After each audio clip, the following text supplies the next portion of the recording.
یہ اللہ کی رحمتوں کا موسم بہار ہے اور اہل ایمان کے لیے کرم نوازیوں، رحمات، برکات اور انوار کا لوٹ سیل میلہ ہے، جس میں گناہ گاروں کی بخشش و مغفرت کا ساماں ہوتا ہے اور اللہ ماہ صیام کی ہر شب کو گناہ گار جہنم کی آگ سے آزاد فرماتا ہے۔ یہ بابرکت مہینہ اپنے دامن میں اتنی برکتیں لیے ہوئے جلوہ گر ہوتا ہے کہ رسول کریم صلی اللہ علیہ وآلہ وسلم نے ارشاد فرمایا، اگر لوگوں کو پتہ چل جائے کہ رمضان میں کیا ہے تو وہ آرزو کریں کہ پورا سال ہی رمضان رہے۔ اتنی برکتیں اور اتنی رحمتیں اللہ نے اس مبارک مہینے کے دامن میں ڈال دی ہیں۔ میں نے جو آپ کے سامنے آیت کریمہ تلاوت کی ہے، اس میں بھی اس مفہوم کو بیان فرمایا گیا کہ اے ایمان والو، تمہارے اوپر روزے فرض کیے گئے ہیں جس طرح تم سے پہلوں پہ فرض کیے گئے تھے۔ یا ایھا الذین آمنوا کتب علیکم الصیام کما کتب علی الذین من قبلکم۔ کیوں فرض کیے گئے؟ وجہ کیا ہے؟ لعلکم تتقون، تاکہ تم متقی بن جاؤ، تم پرہیزگار بن جاؤ۔ تو روزے کی فرضیت کا نتیجہ تقوی کا حاصل ہونا ہے، اتقاء کی دولت کا نصیب ہونا ہے۔ تو اس آیت کریمہ میں تین چیزیں بیان کی گئی۔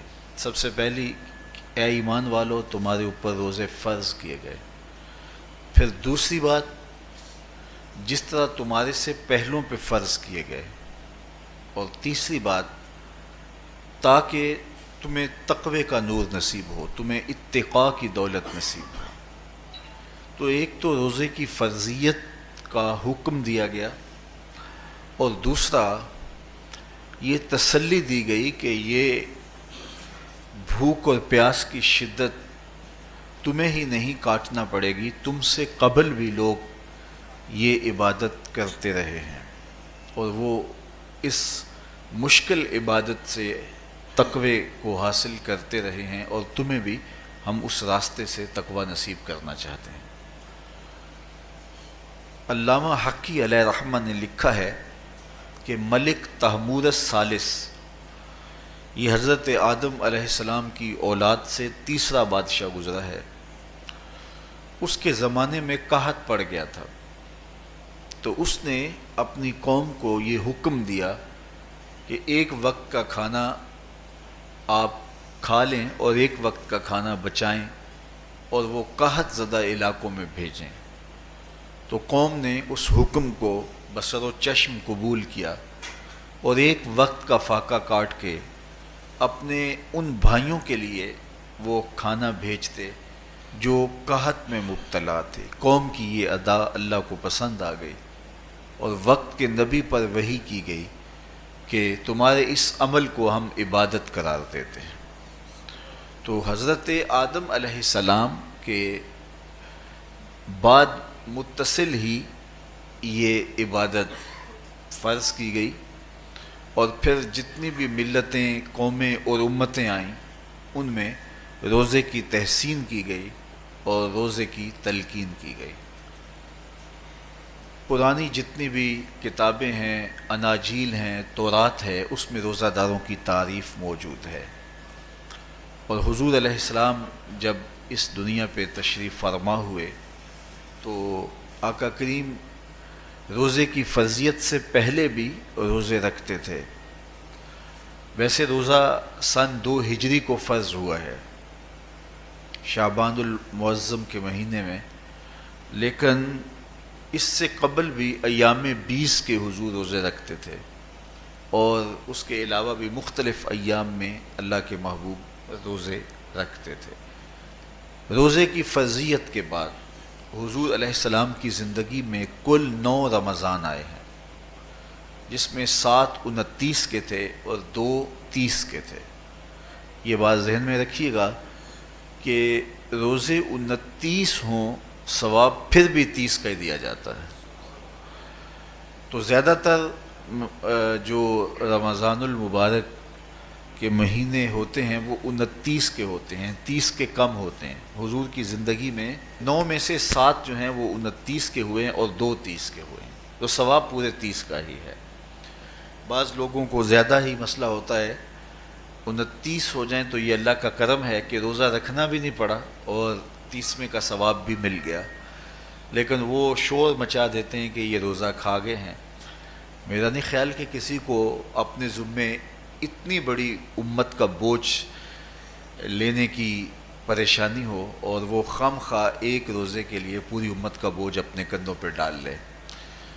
تو 29 روزے ہوں یا 30 ہوں، اللہ ثواب پورے 30 کا ہی عطا کرتا ہے. روزہ اللہ تعالیٰ جل شانہ کی رضا اور اس کی محبت کے حصول کا ذریعہ ہے، اور اس کا عملی نتیجہ جو اس آیت کریمہ میں بیان کیا گیا وہ تقوی ہے. لعلکم تتقون، روزہ اس لیے فرض کیا گیا کہ تمہیں تقوی نصیب ہو جائے، اتقاء کی دولت نصیب.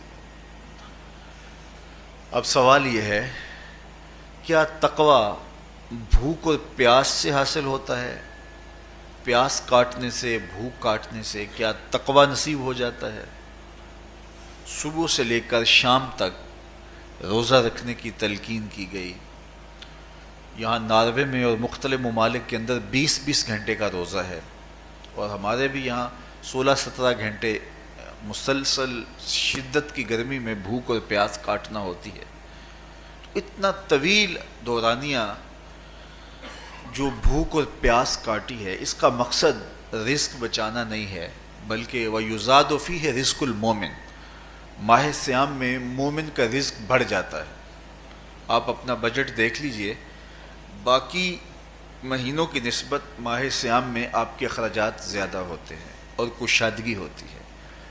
تو یہ کوئی خوراک بچاؤ مہم نہیں ہے، بلکہ رزق تو بڑھ جاتا ہے، لیکن اس کے باوجود 20 گھنٹے، 17 18 گھنٹے پیاس اور بھوک کاٹنا، اس کا کوئی مقصد ہے تو وہ مقصد قرآن نے بیان کیا کہ اس کے نتیجے میں تمہیں اتقاء کی دولت ملے گی، تمہیں تقوی کا نور نصیب ہوگا. سوال یہ کھڑا ہوا، کیا بھوک اور پیاس کاٹنے سے تقوی مل جاتا ہے؟ تو اس کو سمجھنے کے لیے ایک مختصر تمہید سمجھنا ہوگی، اور وہ یہ کہ ہمارے 2 دشمن ہیں جو ہمیں جادہ مستقیم سے ہٹانے کے لیے دن رات کوشاں ہیں. ایک شیطان اور دوسرا نفس. یہ 2 دشمن ہیں جو ہماری متاع عمل، ہمارا خلوص، ہماری للہیت، ہمارا باطن لوٹنے کے لیے ہر وقت مستعد اور فعال رہتے ہیں. اب ان 2 دشمنوں سے ہمارے تنہا ناتواں وجود کا مقابلہ ہے، اور ان میں سے جو بڑا دشمن ہے وہ نفس ہے، کیونکہ شیطان نے جب انکار سجدہ کیا تو ہم تو یہ کہتے ہیں کہ ہمیں شیطان نے بہکا دیا، لیکن شیطان نے جب انکار سجدہ کیا اور خود بہک گیا تو اس وقت کوئی دوسرا شیطان تو نہیں تھا جس نے شیطان کو بہکایا، وہ نفس تھا جس نے شیطان کو شیطان بنایا. اس نے اندر سے کہا انا خیر منہ، میں بہتر ہوں. تو یہ انانیت جو تھی، انا خیر منہ، اس نے اس کو بہکایا. تو شیطان کو شیطان بنانے والا نفس ہے، تو نفس شیطان سے بھی بڑا دشمن ہے. ایک بزرگ تھے، وہ ساری زندگی اپنی زبان پہ انا کا لفظ نہیں آنے دیتے تھے. اس مفہوم کو بیان کرنا ہوتا تو وہ با الفاظ دیگر بیان کرتے. میں کا لفظ، انا کا لفظ وہ اپنی زبان پہ ساری زندگی انہوں نے جاری ہی نہیں ہونے دیا. کہتے تھے اس لفظ نے شیطان کا بیڑا غرق کر دیا، تو میں یہ لفظ زبان پہ آنے نہیں دوں گا. اچھا، بندے بھی بڑے عجیب ہوتے ہیں. کسی نے کہا لو لو، ان کی زبان پہ یہ لفظ آتا کیوں نہیں، میں جاتا ہوں اور ان کی زبان پہ یہ لفظ آئے ہی آئے. چلے گئے. بزرگ تشریف فرما تھے، نماز کا وقت قریب ہو رہا تھا. حضرت ایک مسئلہ پوچھنے آیا ہوں. کہا پوچھئے. شیطان کو کس چیز نے برباد کیا؟ حضرت آپ تو بولیں گے کہ میں نے، آنا نے، تو کہوں گا جیسے بھی ہوا ان کے زبان پہ لفظ میں تو آ ہی گیا نا. تو وہ بزرگ بھی بڑے سیانے تھے، اس کی نیت کا کھوٹ سمجھ گئے. فرمانے لگے بیٹا نماز کا وقت ہو گیا ہے، نماز پڑھ لیتے ہیں پھر اس پہ بات ہوتی ہے. نماز ہوئی، سلام پھرا تو خود ہی فرمانے لگے کسی نے کہا تھا کہ شیطان کو کس چیز نے برباد کیا، جواب دینا چاہ رہا ہوں کس نے پوچھا تھا، جھٹ کھڑا ہو گیا میں نے کہا اسی چیز نے اس کا بیڑا غرق کر دیا. تو جو نفس تھا وہ شیطان کو شیطان بنانے والا ہے. تو ہمارے ساتھ نفس بھی لگا ہوا ہے، ہمارے پیچھے شیطان بھی لگا ہوا ہے. شیطان بھی بڑا مکار دشمن ہے، چھوٹا دشمن یہ بھی نہیں ہے. یہ ہماری متاع عزیز کو، متاع ایمان کو، متاع عمل کو، متاع خلوص کو لوٹنے کے لیے دن رات مستعد اور فعال رہتا ہے. اللہ کے محبوب نے فرمایا الشیطان جاسم علی قلب ابن آدم فاذا ذکر اللہ خانسہ واذا غفل وسوسہ. شیطان اولاد آدم کے دل پہ قبضہ جما کے بیٹھ جاتا ہے. جب یہ اللہ کا ذکر کرتا ہے تو بھاگ جاتا ہے، اور جب یہ اللہ کے ذکر سے غافل ہوتا ہے تو یہ وسوسہ اندازی کرتا ہے. تو شیطان اولاد آدم کے دل پہ قبضہ جماتا ہے. اسے پتہ ہے کہ دل قابو میں آ گیا تو پورا بدن قابو میں آ گیا، چونکہ میرے اعضائے بدنیاں میرے دل کے تابع ہیں. موسم اچھا ہے، رت سہانی ہے، صحن چمن میں پھول کھلے ہیں، لیکن میرا دل نہیں چاہ رہا تو ٹانگیں جنبش ہی نہیں کریں گی. مرغن غذائیں سامنے پڑی ہیں اور آپ کا تقاضا ہے کہ جناب لے لیجئے، لیکن میرا جی نہیں چاہے گا تو ہاتھ جنبش نہیں کریں گے. آسمان ستاروں اور کہکشاؤں سے بھرا ہوا ہے، جی نہیں چاہے گا تو نظر نہیں اٹھے گی. آپ سماعتیں بچھائے بیٹھے تھے، جی نہیں چاہے گا زبان نہیں بولے گی. تو پورے آزاد دل کے تابع ہیں، اور اگر دل شیطان کے تابع ہو گیا، اس کے ہتھے چڑھ گیا، تو پھر اعضاء وہی کریں گے جو شیطان چاہے گا. اور اگر یہ دل مالک کی محبت سے سرشار ہوگا تو پھر دل جو چاہے گا وہی اعضاء کریں گے. تو دل اللہ کی نافرمانی کی چاہت ہی پیدا نہیں ہونے دے گا، تو اعضائے بدنیاں کا رخ بھی اللہ کی رضا کے حصول کے لیے ہوگا. تو شیطان بھی قبضہ دل پہ جماتا ہے اور دل کو قابو میں کر کے حضرت انسان کا بیڑا غرق کرتا ہے. اللہ تعالیٰ کا کرم یہ ہوا اذا جاء رمضان سلسلۃ الشیاطین. اللہ کے محبوب علیہ السلام ارشاد فرماتے ہیں جب ماہ صیام آتا ہے تو شیاطین جکڑ دیے جاتے ہیں، جنت کے دروازے کھول دیے جاتے ہیں، جہنم کے دروازے بند کر دیے جاتے ہیں. اب ہمارے دو دشمن تھے، ایک نفس اور دوسرا شیطان. دونوں کے مقابلے میں ناتواں اور کمزور جان کو مقابلے میں آنا پڑتا تھا. لیکن جب ماہ صیام آیا، یہ ماہ انور آیا، تو ہمارے دو دشمنوں میں سے ایک دشمن باندھ دیا گیا. اب ہمارا مقابلہ صرف ایک دشمن سے رہ گیا. دیکھیے ماہ رمضان آتا ہے تو مسجدوں کے در کشادہ ہو جاتے ہیں، لوگوں کا رجحان دین کی طرف ہوتا ہے. جو 5 نمازیں بھی نہیں پڑھتے ہوتے ان کو تراویح میں بھی کھڑا ہوتا دیکھتے ہیں. اہتمام ہوتا ہے، نیکی کا، صدقہ و خیرات کا ماحول پیدا ہوتا ہے. ایسا کیوں ہے کہ شیطان بند گیا، لیکن اس کے باوجود نظر بھٹک رہی ہے، خیالوں میں آوارگی ہے اور رشوت کا بازار گرم ہے. کیوں کہ ابھی نفس موجود ہے. تو نیکی کا جو ماحول پیدا ہوا یہ شیطان کے بند جانے کی وجہ سے، اور برائی کا ماحول اب بھی موجود ہے یہ نفس کے موجود ہونے کی وجہ سے. تو ہمارے دو دشمن ہیں جو ہمیں جادہ مستقیم سے ہٹاتے ہیں، ایک شیطان اور دوسرا نفس. اب جب ماہ صیام آیا تو شیطان باندھ دیا گیا. اب ہمارا مقابلہ صرف نفس سے ہے، اور یہ نفس شیطان سے بھی بڑا دشمن ہے. شیطان کو شیطان بنانے والا نفس ہے، اور وہ ہمارے ساتھ جڑا ہوا ہے. ماہ صیام میں شیطان تو بند گیا لیکن نفس نہیں بندھا.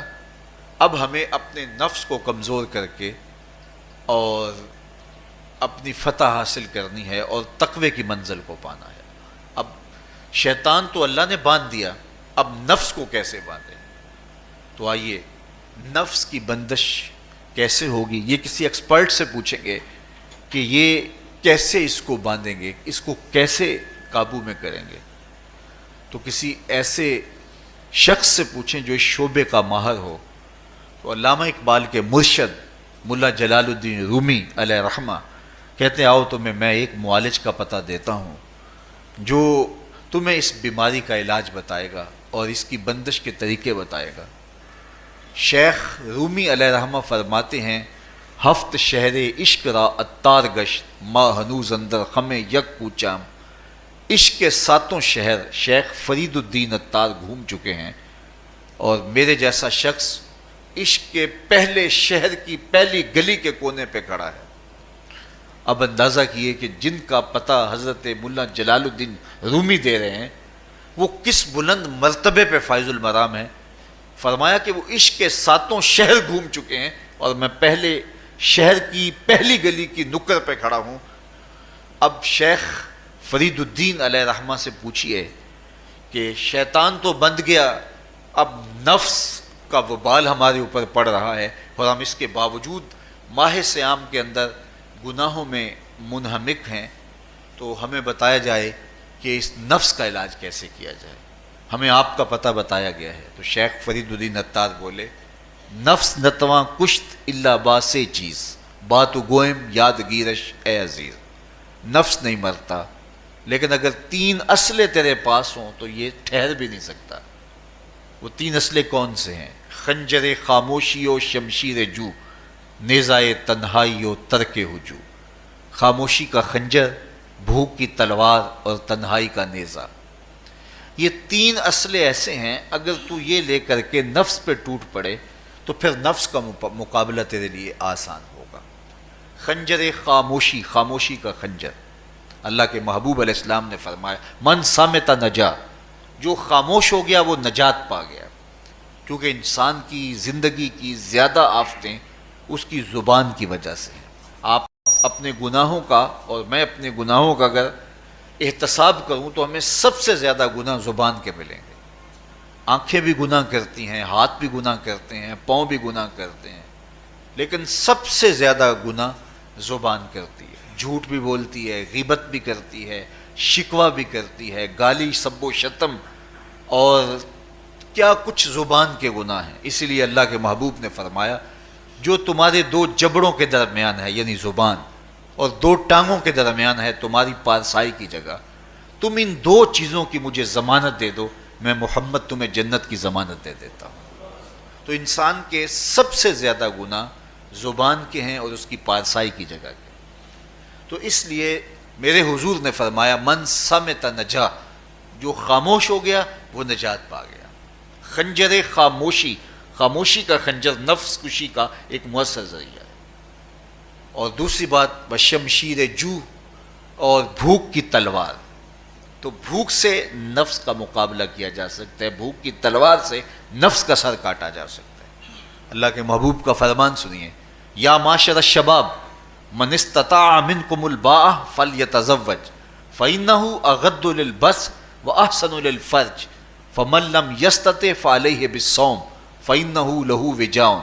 اے جوانوں کے گروہ، تم میں سے اگر کوئی نکاح کرنے کی طاقت رکھتا ہے تو وہ دیر نہ کرے، فی الفور نکاح کر لے، یہ نظر کا اور پارسائی کا محافظ ہے۔ لیکن اگر تم میں سے کوئی نکاح کرنے کی فی الحال پوزیشن میں نہیں ہے تو وہ کثرت کے ساتھ روزے رکھے۔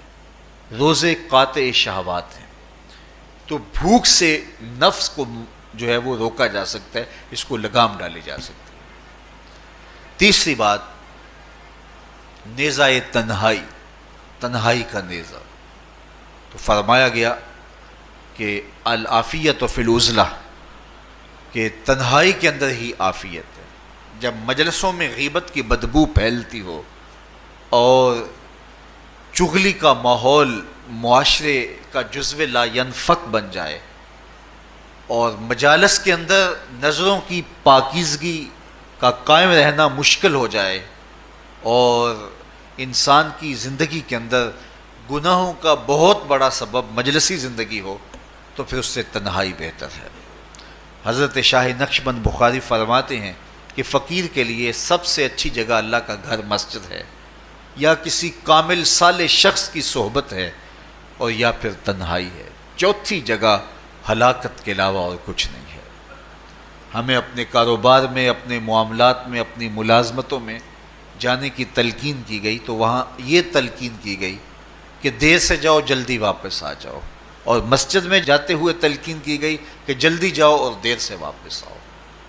لیکن ہم مسجد کے دروازوں پہ جب دور موجود میں رش دیکھتے ہیں کہ لوگ بہت جلدی نکلنا چاہتے ہیں، حتیٰ کہ کندھوں سے کندھے ٹکرا رہے ہوتے ہیں کہ جلدی سے باہر نکل جائیں، حالانکہ وہ عافیت کی جگہ ہے، 2 منٹ زیادہ بھی ہو جائیں تو کوئی حرج نہیں ہے۔ اور ایسے لوگوں کو بھی نکلنے میں جلدی کرتے ہوئے دیکھا ہے کہ لگتا تو یہ تھا کہ شاید یہ انہوں نے کسی ضروری کام پہ جانا ہے، لیکن باہر نکل کے بازار میں پھٹے پہ بیٹھے تھے اور مسجد سے نکلنے کی جلدی بہت تھی۔ تو مسجد میں جلدی جاؤ اور دیر سے واپس آؤ، اور بازار میں دیر سے جاؤ اور جلدی واپس آؤ، لیکن ہمارے رویے اس کے برعکس ہو گئے۔ تو تنہائی میں عافیت ہے، خاموشی میں عافیت ہے، اور بھوک میں عافیت ہے، اور یہ ساری چیزیں روزے میں میسر ہیں۔ فرمایا تم سے اگر کوئی شخص الجھے، بحث کرے، لڑائی کرنا چاہے تو تم اسے کہو انی صائمٌ، میں نے روزہ رکھا ہوا ہے۔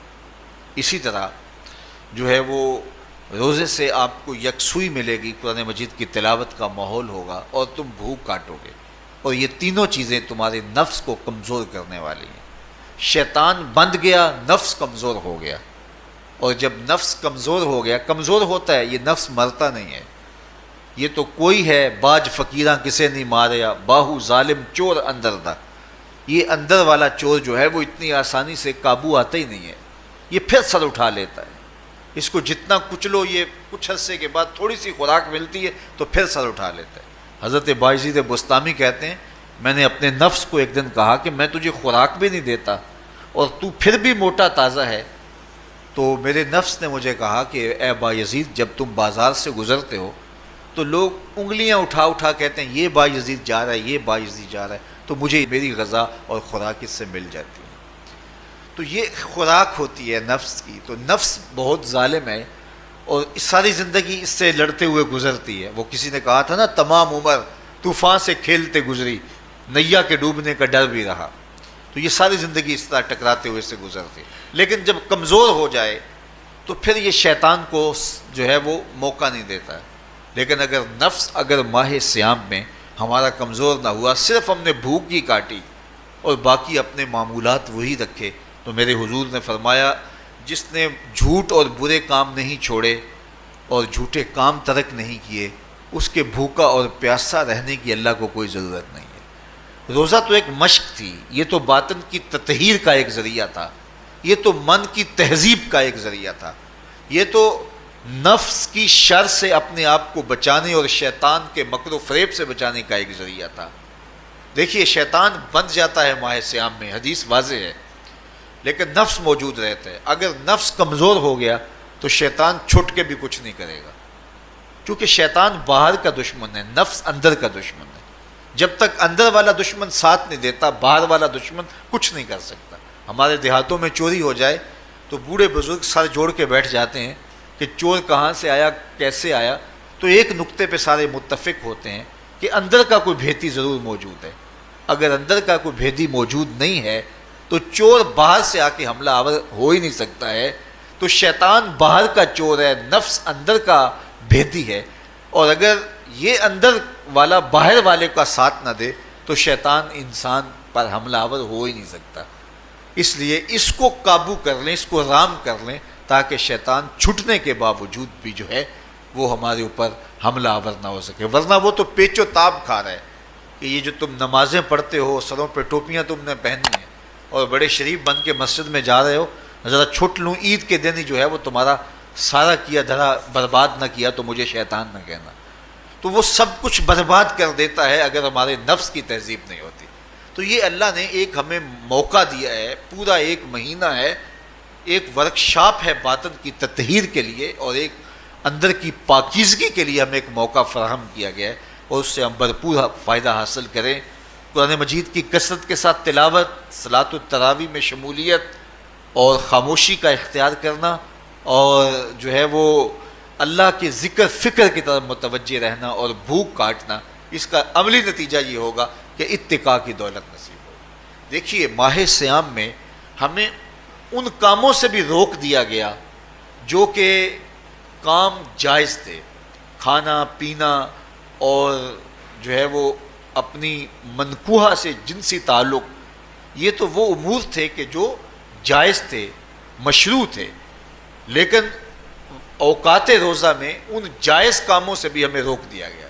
اس فلسفے کو ہمیں سمجھنا ہوگا کہ جو کام شریعت میں جائز تھے، مشروع تھے، روزہ ان سے بھی رک جانے کا نام ہے، اور جو چیزیں شریعت میں جائز ہی نہیں ہیں، جھوٹ بولنا ہے، غیبت کرنا ہے، بد نگاہی ہے اور دیگر برے اعمال ہیں، تو یہ چیزیں تو روزہ نہ بھی ہو پھر بھی ناجائز ہیں۔ تو جو چیزیں جائز تھی روزے میں ان سے بھی منع کر دیا گیا، اور جو چیزیں ناجائز ہیں تو اگر کوئی شخص ان چیزوں سے نہیں رکتا تو پھر اس نے روزہ کیا رکھا؟ ایک بندہ بھوک کاٹتا ہے لیکن جھوٹ بولتا ہے، ایک بندہ پیاس کاٹتا ہے لیکن غیبت کرتا ہے، ایک بندہ صبح سے شام تک نہ کچھ کھاتا ہے نہ کچھ پیتا ہے لیکن رشوت لیتا ہے، پھر مجھے بتائیے اس نے روزہ کیا رکھا؟ روزہ تو ایک مشق تھی کہ جو چیزیں جائز تھی ان سے بھی منع کر دیا گیا، ان سے بھی روک دیا گیا، اور جو ناجائز تھی وہ تو پہلے ہی ناجائز تھی، روزے کے بغیر بھی ناجائز تھی۔ تو اس لیے روزہ ایک مشق ہے۔ ہمارے سامنے مرغن غذا موجود ہے، ہمارے پاس سامنے ٹھنڈا مشروب موجود ہے، اور ہمیں مشق کرنے کی تلقین کی گئی کہ تمہیں بھوک ہے، شدت کی پیاس ہے، لیکن صبر کر کے دکھاؤ تم نہیں لوگے، یہ تمہاری مشق ہے۔ تو پھر جو حرام ہوگا، اللہ کی طرف سے ممنوع ہوگا، تو اس کو تم کس طرح لوگے جب تمہاری یہ مشق ہو چکی؟ لیکن ہم اس مشق کے اندر ہی جب ان سے نہیں رکیں گے تو پھر ہمارا روزہ ہی نہیں ہوگا، پھر بھوک اور پیاس کاٹنے کے علاوہ کچھ نہیں ہوگا۔ بہت سارے روزہ دار ایسے ہیں جن کا روزہ سوائے بھوک اور پیاس کاٹنے کے کچھ نہیں ہے۔ اس لیے جن چیزوں سے اللہ نے منع کیا ہے ان سے تو رکنا ہی رکنا ہے، جو چیزیں مشروع ہیں ان سے وقتی طور پہ روکا گیا تو ان سے بھی روک کر کے روزے کی تکمیل کی جائے۔ اچھا، روزے میں ایک اور چیز ہے کہ ہمارے صوفیاء مراقبہ کر کے ایک دولت پاتے ہیں، اور وہ کیا کہ اللہ دیکھ رہا ہے۔ وہ مراقبے میں بیٹھ جاتے ہیں اور اس تصور میں ڈوب جاتے ہیں کہ میرا اللہ مجھے دیکھ رہا ہے، اور یہ یقین اپنے اندر اتارتے رہتے ہیں۔ اس کا نتیجہ یہ ہوتا ہے کہ پھر گناہ کرنا مشکل ہو جاتا ہے۔ یہ تصور جب بندے کے ساتھ جڑ جاتا ہے کہ میرا اللہ مجھے دیکھ رہا ہے۔ ماہ سیام میں یہ دولت اللہ بانٹ دیتا ہے۔ جو مراقبے سے صوفیاء حاصل کرتے ہیں، اللہ تعالیٰ اس دولت کو اہل ایمان پہ چھڑک دیتا ہے۔ کڑکتی دھوپ، برستی گرمی، زباں کانٹا، ہونٹ خشک، ٹھنڈا پانی دستیاب، دروازہ مقفل، کوئی دیکھنے والا بھی نہیں ہے، لیکن بندہ ایک گھونٹ بھی نہیں پیتا، وضو کرتے بھی احتیاط کرتا ہے کوئی قطرہ حلق سے نیچے نہ اتر جائے، کیوں کہ میرا اللہ مجھے دیکھ رہا ہے۔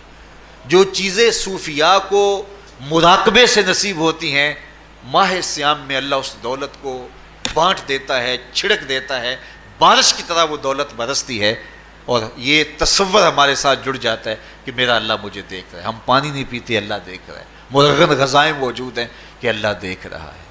تو میں یہ پوچھتا ہوں کہ ہم کھانا نہیں کھاتے کہ اللہ دیکھ رہا ہے، ہم پانی نہیں پیتے کہ اللہ دیکھ رہا ہے، لیکن جب رشوت لے رہے ہوتے ہیں اللہ اس وقت نہیں دیکھتا؟ جب نظر بھٹک رہی ہوتی ہے اللہ اس وقت نہیں دیکھتا؟ جب خیال بہک رہا ہوتا ہے اللہ اس وقت نہیں دیکھتا؟ جب سوچوں میں آوارگی آتی ہے اللہ اس وقت نہیں دیکھتا؟ تو یہ صرف وہ کھانے اور پینے کو ہی دیکھ رہا ہے، باقی امور زندگی کو نہیں دیکھ رہا، اور وہ کیا صرف رمضان میں دیکھتا ہے، غیر رمضان میں نہیں دیکھتا؟ تو یہ جو نور اترا تھا ماہ سیام میں، اس کو اپنے اندر اگر جذب کر لیا جائے تو زندگی سنور جاتی ہے۔ جو مراقبوں سے حاصل ہوتا تھا ماہ سیام میں، وہ میںہ کی طرح برسا، اور ہم اس کے اپنے اندر سمولیں، جذب کر لیں، تو نتیجہ یہ ہوگا کہ ہماری زندگی نور نہ لا نور ہو جائے گی۔ اور یہ تصور جب انسان کی زندگی میں جم جائے تو یہ گناہوں سے روکنے کا مؤثر ذریعہ ہے کہ میرا اللہ مجھے دیکھ رہا ہے۔ مجھے بتائیے اس سے بڑا ہیجان انگیز بھی کوئی منظر ہو سکتا ہے کہ حسن کی پتلی ہے، اور جو ہے وہ اس کی ایک ایک ادا اور اشوے سے قیامتیں پھوٹتی ہیں، اور وہ خود جناب یوسف کے سامنے اپنے حسن کو پیش کر رہی ہے، ساتوں دروازے بھی مکفل ہیں، بت کے اوپر بھی کپڑا ڈال لیا، اور زلیخا حضرت یوسف کو خود کہہ رہی ہے تالک یوسف اب تو آ جاؤ نا، ذرا آنکھ اٹھا کے میرے جلوے دیکھو۔ لیکن جناب یوسف کیا بولتے ہیں؟ قال معاذ اللہ، میں اللہ کی پناہ میں آتا ہوں۔ کہا تو 7 دروازے بند کر کے لوگوں کی نظروں سے چھپ گئی، اور موٹا کھیس ڈال کے اپنے زوم میں اپنے اس جھوٹے خدا سے بھی شرم کرتی ہے اور اس سے چھپ گئی، میں اس خدا سے حیا کیوں نہ کروں جو 7ویں کوٹھڑی میں بھی دیکھ رہا ہے۔ پھر اتنی روشنیاں برسی، اتنا یقین برسا کہ گناہ کیا، گناہ کا تصور بھی محال ہو گیا۔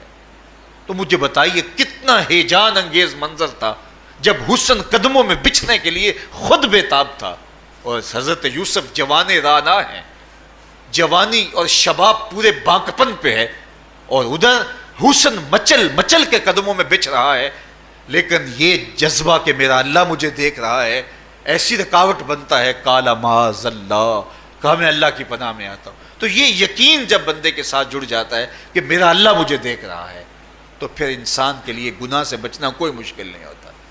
گھر میں فاقے ہوں، مشکل میں بندہ پھنسا ہو اور اس کو رشوت مل رہی ہو، تو پھر اپنا ہاتھ روکنا بڑا مشکل ہوتا ہے، بلکتے بچوں کا خیال آتا ہے۔ لیکن جب یہ خیال ہو کہ میرا رب میرا رازق ہے اور میرے اس عمل کو دیکھ رہا ہے، تو پھر بندہ اس کو پرے کا کی حیثیت بھی نہیں دیتا، اور جب وہ پاؤں کی ٹھوکر پہ بھی نہ رکھے تو پھر اللہ فرماتا ہے وَيَرْزُقُهُ مِنْ حَيْثُ لَا يَحْتَسِبُ، تو یہ کر کے دیکھ میں تجھے وہاں سے رزق دوں گا جہاں سے تجھے گمان بھی نہیں ہوگا۔ تو اپنے یقین کو کھڑا کر کے دیکھ، میرے اوپر اعتماد کر کے دیکھ۔ میرے حضور نے فرمایا اللہ پر توکل کرنے کا جو حق ہے اگر تم ادا کرو، وہ تمہیں ایسے رزق دے جیسے پرندوں کو عطا کرتا ہے۔ صبح گھر سے نکلتے ہیں خالی پیٹ ہوتے ہیں، ہمیں تو پتہ ہے دفتر میں جانا ہے، ہمیں تو پتہ ہے دکان پہ جانا ہے، ہمیں تو پتہ ہے فیکٹری میں جانا ہے، ہمیں تو پتہ ہے کہ ہم نے فلاں جگہ جا کے دہاڑی لگانی، لیکن ان کا کوئی کاروبار نہیں ہوتا، کوئی فیکٹری نہیں ہوتی۔ جدھر جی آیا صبح جو ہے وہ اڑان بھر دی، بند توکل پنچھی اڑ دے، خرچ نہ پلے زیرہ ہو، نہ کوئی راس ہے نہ کوئی کاروبار ہے، لیکن کبھی ایسا نہ ہوا کہ شام کو خالی پیٹ آئے ہوں۔ تو کہا اگر تم اللہ پہ توکل کر لو، وہ بھی تمہیں ایسے رزق دے جیسے پرندوں کو رزق عطا کرتا ہے۔ پرندوں میں سے ایک پرندہ ہے ہنس، یہ سچے موتی کھاتا ہے، اور آپ پنساری کے پاس موتی لینے جائیں تو ہزاروں روپے تولے کے ماشے کے حساب سے آپ لیں، تو پھر بھی آپ سوچتے ہیں کہ پتہ نہیں یہ خالص دیے یا نہیں دیے۔ وہ اتنے نایاب اور کامیاب ہیں کہ آپ ماشوں اور تولوں میں خریدتے ہیں اور پھر بھی آپ کو شک رہتا ہے کہ یہ خالص ہیں یا کہ نہیں۔ اور ہنس کھاتا ہی وہ ہے، اور دنیا پر ایک نہیں لاکھوں کروڑوں ہنس ہیں، اور روزانہ صبح و شام کھاتے ہیں اور پیٹ بھر کے کھاتے ہیں، اور اللہ انہیں روز عطا بھی کرتا ہے۔ تو یہ مالک وہ ہے، رازق ہے۔ جب اس پہ توکل اور اس پہ یقین پیدا ہو جاتا ہے تو پھر مشکل نہیں رہتا، پھر آسانی پیدا ہو جاتا ہے۔ تو روزوں میں اللہ تعالیٰ یہ یقین دیتا ہے کہ وہ مجھے دیکھ رہا ہے، بندہ یہ تیقن پیدا کر لیتا ہے کہ میرا اللہ مجھے دیکھ رہا ہے۔ بعض کا چھوٹے بچے روزہ رکھ لیتے ہیں تو مائیں بے چین ہو جاتی ہیں، جب دوپہر کے وقت پھول جیسے بچے کملا جاتے ہیں تو مائیں انہیں بند کمرے میں کوئی کھانا یا کوئی ٹافی یا کوئی اور چیز یا چاکلیٹ دیتی ہیں کہ بیٹے یہ کھا لو، تو وہ بچے نہیں کھا رہے ہوتے، تو مائیں کہتے ہیں پتر کھا لو کوئی نہیں دیکھ رہا، تو وہ بچے بھی کہتے ہیں اللہ دیکھ رہا ہے۔ تو وہ جو صوفیاء کو مراقبوں سے ملتا ہے وہ ایک بچے کو بھی نصیب ہو رہا ہے کہ میرا اللہ مجھے دیکھ۔ یہاں ایک اور بھی تسلی ہے، ہم ہزار گناہ گار سہی، ہم ہزار سیاہ کار سہی، لیکن ہمارا رب پہ کتنا یقین ہے رمضان میں پتہ چلتا ہے کہ اس ذات پہ ہمارا کتنا تیقن ہے، کتنا یقین ہے، جس کو دیکھا نہیں، چھوا نہیں، بات نہیں ہوئی، جو تصور خیال کی حدود سے بھرا ہے، اتنا یقین ہے کہ ہم پانی نہیں لیتے، کھانا نہیں لیتے کہ میرا اللہ مجھے دیکھ رہا ہے۔ کاش کہ اس کو ہم اپنی پوری زندگی میں پھیلا لیں، اور اس کو زندگی میں جب ہم طاری کر لیں گے تو پھر گناہ کرنا محال اور ناممکن ہو جائے گا، اور زندگی نور علی نور ہو جائے گی، اور یہی تقوی کا حصول ہے۔ تو فرمایا اے ایمان والو، تمہارے اوپر روزے فرض کر دیے گئے جس طرح تم سے پہلوں پہ فرض کیے گئے تھے، لعلکم تتقون، تاکہ تم متقی بن جاؤ، تاکہ تم پرہیزگار بن جاؤ۔ حضرت سلمان فارسی رضی اللہ تعالی عنہ سے مروی ہے کہ جب شعبان کی 29 تاریخ ہوتی تو اللہ کے محبوب ہمیں خطبہ ارشاد فرماتے، اس میں رمضان المبارک کے فضائل بیان کرتے اور کہتے تمہارے پاس ایک شہر عظیم عزت اور عظمت والا مہینہ آ رہا ہے، جس کا ہر دن باقی سال کے دنوں سے افضل ہے، جس کی ہر رات باقی سال کی راتوں سے افضل ہے، اور اس میں ایک رات ایسی ہے لیلۃ القدر جو 1000 مہینے سے بہتر۔ تو یہ اللہ تعالیٰ کی رحمتوں کا روپ ہے، رحمتوں کے دروازے کھول دیے جاتے ہیں، اور روزہ دار کا روزہ بالخصوص عصر کے وقت، شام کے وقت، پچھلے پہر، روزہ دار کے خالی معدے سے جو ایک بو اٹھتی ہے، مہک اٹھتی ہے، اللہ کو کستوری سے بھی زیادہ محبوب ہوتی ہے۔ اللہ اکبر۔ اور فرمایا للصائم فرحتان، فرحۃ عند فطرہ و فرحۃ عند لقاء رب. روزہ دار کے لیے دو خوشیاں ہیں. ایک خوشی اسے تب ملتی ہے جب وہ روزہ کھولتا ہے سارے دن کی بھوک اور پیاس کاٹ کے.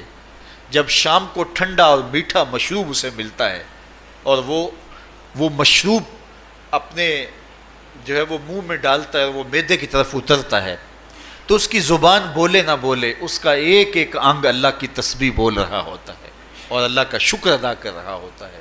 اس وقت اسے ایک عجیب فرحت ہوتی ہے کہ اتنا طویل لمبا روزہ تھا، شکر ہے کہ میرا روزہ تکمیل کو پہنچا. ایک روحانی مسرت، پھر روزہ کھلنے کے وقت اس کو بدنی مسرت. تو ایک فرمایا اس کو فرحت تب ملتی ہے جب وہ روزہ کھولتا ہے. وَفَرْحَةٌ عِنْدَ لِقَاءِ رَبِّ. اور دوسری فرحت اسے تب ملے گی جب روزے کے صلے میں اللہ اپنے رخ سے پردہ ہٹا دے گا اور اللہ اپنا دیدار عطا فرمائے گا. تو یہ روزے دار کے لیے خوشیاں ہیں. تو خوش نصیب ہیں وہ لوگ جو ماہ صیام کے روزے پورے خشوع و خضوع کے ساتھ رکھتے ہیں اور اس کی برکتوں سے مالا مال ہوتے ہیں. ورنہ بعض لوگ میں نے ایسے بھی دیکھے ہیں وہ چھوٹی چھوٹی بیماریوں کا بہانہ بنا کے روزہ ترک کر دیتے ہیں اور انہیں حوصلہ ہی نہیں پڑتا روزہ رکھنے کا. چونکہ الصوم نصف الصبر، روزہ آدھا صبر ہے. میں سمجھتا ہوں، میں شوگر کا مریض ہوں اور 4 سے 5 گھنٹے اگر مجھے کچھ کھانے کو نہ ملے تو میری طبیعت میں ایسا اضطراب اور بے چینی پیدا ہو جاتی ہے کہ میں گھر والوں سے الجھنے کی کیفیت میں بھی آ جاتا ہوں. لیکن ماہ صیام میں 20 گھنٹے بھی کاٹ لیتا ہوں لیکن میری طبیعت پہ کوئی بوجھ اس لیے نہیں ہوتا کہ میں اللہ کی رضا کو اپنے ذہن کے ایک ایک گوشے میں رکھے ہوئے ہوتا ہوں. تو یہ آدھا صبر ہے، یہ صبر سکھاتا ہے. اور پھر روزے سے جب ہم بھوک کاٹتے ہیں تو غربا، مساکین، وہ لوگ جو بیچارے بھوک اور پیاس کاٹ کے زندگی گزارتے ہیں ان کا بھی ہمیں خیال آتا ہے کہ ہمیں تو اپنے اختیار سے چند لمحوں کے لیے بھوک کاٹنی پڑی تو اس کی کلفت اور اس کی اذیت اتنی ہے. تو جو شخص مجبوری کی وجہ سے کاٹتے ہیں اور ان کے بلکتے بچے ان کے سامنے ہوتے ہیں تو پھر ان کا عالم کیا ہوگا. تو اس سے پھر صدقہ اور خیرات کا ماحول پیدا ہوتا ہے اور ہم غربا کو اپنے ساتھ خوشیوں میں شریک کرتے ہیں. اللہ تعالیٰ جل شانہ ہمیں ماہ صیام کے روزے، صلاۃ التراویح، دیگر صالح اعمال کی توفیق دے. بآخر دعوانا ان الحمد للہ رب